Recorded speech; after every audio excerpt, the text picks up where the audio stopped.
Daily current affairs. 2025 Duleep trophy cricket കിരീടം നേടിയത് മധ്യമേഖല. അഴിമതി തടയാൻ ലോകത്തിലെ ആദ്യ AI മന്ത്രിയെ നിയമിച്ച രാജ്യം അൽബേനിയ. പ്രവാസി മലയാളികൾക്ക് മാത്രമായി രാജ്യത്ത് ആദ്യമായി നോർക്ക റൂട്ട്സ് നടപ്പാക്കുന്ന സമഗ്ര ആരോഗ്യ അപകട ഇൻഷുറൻസിൻ്റെ പദ്ധതി നോർക്ക കെയർ.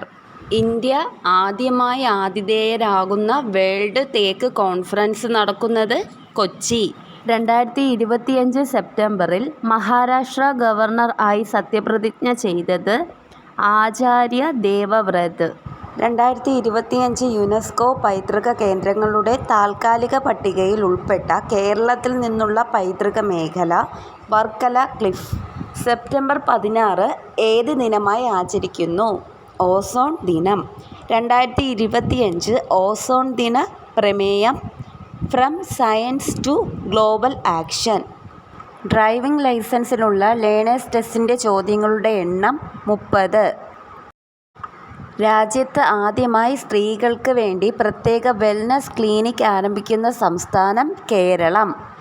ഓഫ്ലൈൻ ക്ലാസുകളും ഓൺലൈനായി ലഭിക്കാൻ ഉന്നത വിദ്യാഭ്യാസ കൗൺസിൽ തയ്യാറാക്കുന്ന പഠന പോർട്ടൽ കെ-ലേൺ. അടുത്തിടെ നാവികസേനയ്ക്ക് കൈമാറിയ തദ്ദേശീയമായി നിർമ്മിച്ച ആൻറ്റി സബ്മറൈൻ യുദ്ധക്കപ്പൽ ആന്ത്രോത്ത്.